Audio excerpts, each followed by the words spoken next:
চাঁদের পথে ইতিহাস গড়ছেন আর্টেমিস 2 মিশনের নভোচারীরা। এবার তারা তুলে ধরেছেন এমন কিছু বিরল দৃশ্য যা আগে কখনো মানুষের চোখে ধরা পড়েনি। যাত্রার চতুর্থ দিনে পৃথিবী থেকে প্রায় 3,21,000 কিলোমিটার দূরে অবস্থান করে নভোচারীরা পাঠিয়েছেন চমকপ্রদ ছবি। একদিকে নীল পৃথিবী, অন্যদিকে চাঁদের বিশাল গহ্বর, দুই জগতের অপূর্ব মিলন যেন মহাকাশের ক্যানভাসে আঁকা এক শিল্পকর্ম। ছবিতে স্পষ্ট দেখা গেছে চাঁদের ওয়ারিন্টালে বেসিন, যাকে বলা হয় চাঁদের গ্র্যান্ড ক্যানিয়ন। নভোচারী ক্রিস্টিনা কোচ জানায়, এমন দৃশ্য সরাসরি দেখা ছিল জীবনের অন্যতম অসাধারণ অভিজ্ঞতা।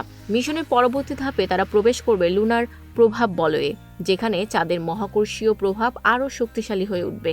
সবকিছু ঠিকঠাক থাকলে এই দলটি ইতিহাসে সবচেয়ে দূরে ভ্রমণকারী মানুষ হিসেবে নতুন রেকর্ড করতে পারে।